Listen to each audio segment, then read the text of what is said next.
Bienvenue chez Les Transformateurs, un podcast créé et produit par l'hôpital. Professionnels de santé, entrepreneurs, designers, auteurs, nos invités ont des profils divers, mais la volonté commune d'impulser des dynamiques innovantes au sein de notre système de santé. Écoutez-les parler de leurs projets inspirants et partez à la rencontre du système de santé de demain au travers de leur voix. Je suis Domiti Roux, la Community Manager de l'hôpital. Au cours de cette saison 3, au travers de leurs expériences, les transformateurs ont illustré le pouvoir du collectif. Noël Bernard, Alice de Maximi et Fabrice Denis nous ont partagé une conviction commune. En équipe, on a plus de poids, on s'enrichit de chaque talent et on va plus loin. Faire collectif permet de fédérer, sensibiliser, agir à grande échelle et accompagner les transformations du système de santé. Très vite, j'ai compris que, moi, médecin, toute seule, je ne pouvais pas résoudre le problème. Donc, j'ai vraiment appris le besoin de travailler ensemble, le besoin de travailler en pluridisciplinarité, et ça a été passionnant. La notion aussi d'humilité. Moi, toute seule, je n'y arrive pas, j'ai besoin des autres. Voilà, je crois que c'est ça qui m'a vraiment construite et qui m'accompagne encore aujourd'hui. En fait, femme de santé, mon principe, c'est de créer un écosystème qui n'existe pas, positif, autour de la santé. Donc il y a plusieurs volets à cet écosystème, et l'un d'entre eux, c'est de permettre aux femmes de santé de travailler en valorisant leur expertise. Donc on a créé avec elles une plateforme dédiée où elles peuvent partager leurs initiatives, se présenter leurs soft skills, monter des partenariats, etc. Les membres du collectif, qui peuvent être aussi des hommes, à partir du moment où ils partagent nos valeurs, partagent leurs initiatives exactement comme Ashkine, sauf qu'ils le font pas de la même façon que celle que j'avais imaginée moi, avec mon système hyper organisé. C'est pas la même façon.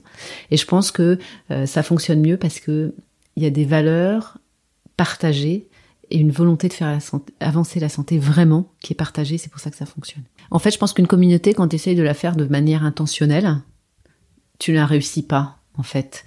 Je pense que tu l'as fait parce que tu as les mêmes valeurs et que tu les partages et que les gens y adhèrent aussi. Et là, on s'est réunis, 80 personnes, le copain du copain qui est réanimateur, l'autre qui est infectiologue, lui qui est urgentiste, etc. On a créé un écosystème en 2 jours. Le cursus pour se lancer, il est relativement cadré maintenant. Il faut pas être ingénieur, il faut pas être un grand ingénieur ou un grand médecin ou un grand quoi que ce soit pour se lancer. Il faut simplement être observateur. Quand on n'est pas expert dans un domaine en médecine, comment on peut aller vers une application sur un sujet, mais avec ces différentes étapes? On s'entoure d'experts de la pathologie ou de la spécialité. Ensuite, on va voir les ingénieurs. On travaille ensemble pour faire un prototype et ensuite on fait une évaluation clinique de la performance. Comme Fabrice Denis vient de nous le partager, faire collectif ne veut pas forcément dire se rassembler avec des personnes qui nous ressemblent. Au contraire, faire collectif nous donne l'occasion d'échanger avec des personnes très différentes, d'apprendre du parcours et des expertises de chacun. Ama Kwevi, François Jolin et Nico Ablouin en sont convaincus. La diversité est une richesse. On peut devenir membre, qu'on soit professionnel de santé, particulier, patient, membre d'une association, hôpital, toute structure qui s'intéresse à l'expérience patient peut devenir membre de notre association.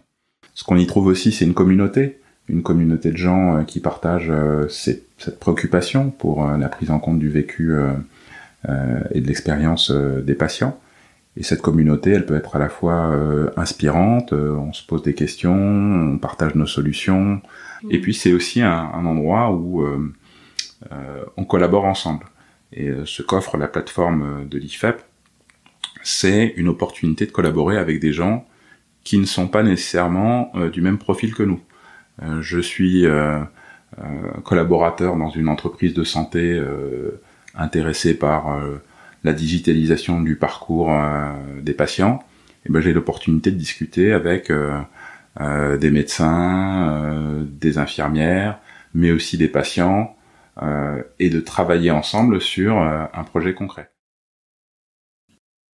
Aujourd'hui, je suis investi dans effectivement une association qui s'appelle Facteur Humain en Santé, qui est une association que j'ai cofondée avec des soignants et des professionnels qui travaillent dans d'autres industries à risque, donc des contrôleurs aériens, des pilotes, des personnes qui travaillent dans les centrales nucléaires, des personnes qui travaillent dans les forces spéciales. Donc c'est des gens qui sont confrontés à du risque et qui ont développé des stratégies pour gérer ce risque et en même temps améliorer leur performance, quel que soit le domaine.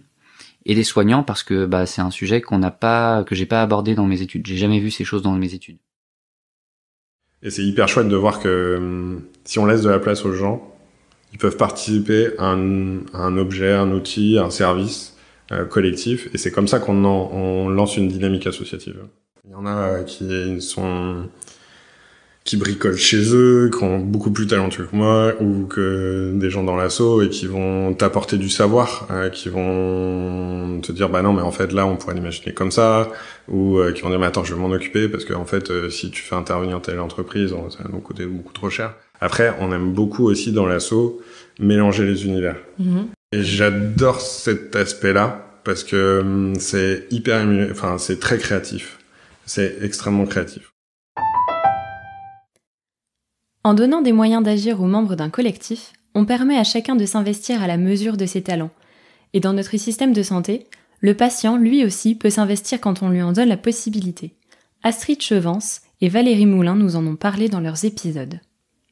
Un projet d'infrastructure de recherche, c'est pas un projet de recherche en tant que tel, un projet de création d'une infrastructure de recherche, qui est la création de Compare Dépression, donc d'une cohorte de personnes qui ont vécu ou qui vivent avec une dépression. Et c'est une cohorte que je souhaite être participative. Donc il faut qu'on invente ce que peut être une e-cohorte participative, encore plus que ce qui peut exister déjà. Et je souhaiterais que cette cohorte soit participative pour que justement les personnes ne soient pas seulement passives, en fait si elles le souhaitent, c'est-à-dire donner des données sur elles, donner des renseignements sur elles, qu'elle puisse aussi être force de proposition et qu'il puisse avoir un côté donnant dans la cohorte. Moi aujourd'hui au niveau de la communication, je suis service support de l'expérience patient, c'est-à-dire que déjà quand un outil de com sort de Foch, on a complètement changé notre manière de fonctionner. Le patient travaille avec nous, c'est-à-dire que tous les outils de com qui sortent de Foch sont revus par les patients chez nous. Maintenant, quand je fais un livret, c'est un livret pour les patients. Quand je fais une appli, c'est une appli pour les patients. L'idée, c'est pas de faire de la pub de Foch, c'est d'accompagner le parcours des patients, donc par toute la communication externe. Après aussi, je m'occupe de la com interne. Et là, tous les outils que je peux mettre en place, c'est au service des soignants, au service du personnel de l'hôpital. C'est pour les aider dans leur quotidien. Parce que moi, il y a une chose sur laquelle j'insiste beaucoup, c'est qu'aujourd'hui, on ne peut pas faire d'expérience patient sans expérience soignant, sans expérience du personnel. Pourquoi on prendrait soin que des patients? Aujourd'hui, on a aussi besoin de prendre soin des gens qui travaillent avec eux et des gens qui travaillent avec nous. Valérie Moulin affirme une conviction que nous partageons chez l'hôpital. Même en faisant équipe avec le patient, il est indispensable de prendre soin de cette équipe pour dispenser des soins de qualité.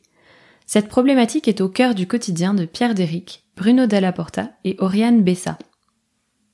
Après, en tant que faisant fonction de cadre ou même de cadre, c'est d'autres expériences que j'ai eues.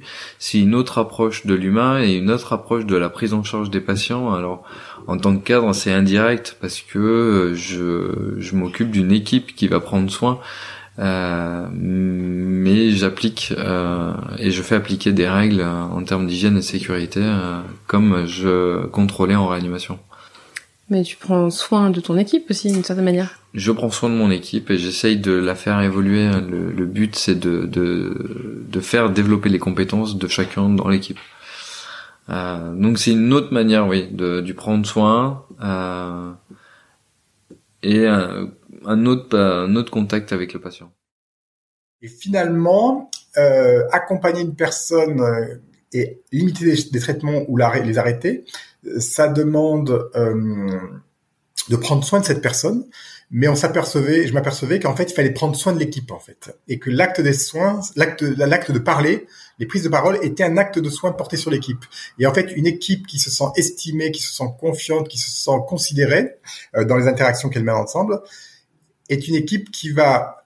Le fait qu'on prenne soin de l'équipe, ça se déporte sur le soin du patient. C'est-à-dire quand l'équipe a été respectée, alors le patient est accompagné de façon meilleure. Donc en fait, je m'apercevais que il ne s'agissait pas simplement de prendre la personne comme un singleton à qui on décide, on limite, on arrête ou on traite, mais de faire discuter les acteurs. On sait combien l'entente et la confiance mutuelle dans une équipe, elle permet l'efficience. Et ça, je l'ai constaté un nombre de fois incalculable, quoi. Que tout ça, c'est vraiment, comme je te le dis, majeur pour moi. Une condition sine qua non à un soin de qualité, à des soins de qualité.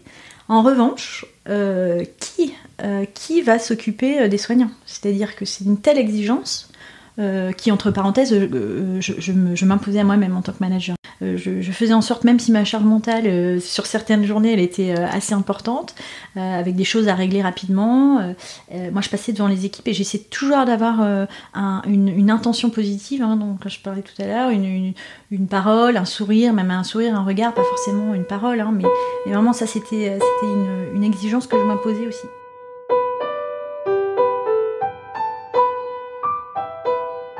Vous l'aurez compris avec ce best-of. Ensemble, on va plus loin. Chez l'hôpital, faire collectif est très important pour nous. C'est pour cela que nous cherchons à rassembler, au travers de notre podcast, de notre communauté et de nos événements, des personnes partageant nos valeurs pour ensemble créer un système de santé plus inclusif, plus positif et plus participatif.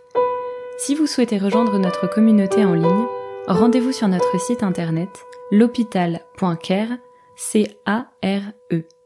Pour le podcast, la saison 4 arrive bientôt. En attendant, si ce best-of vous a plu, mettez-nous 5 étoiles sur Spotify et Apple Podcast, parlez-en sur vos réseaux sociaux, et autour de vous, le meilleur réseau social, ça reste le bouche à oreille. À très bientôt!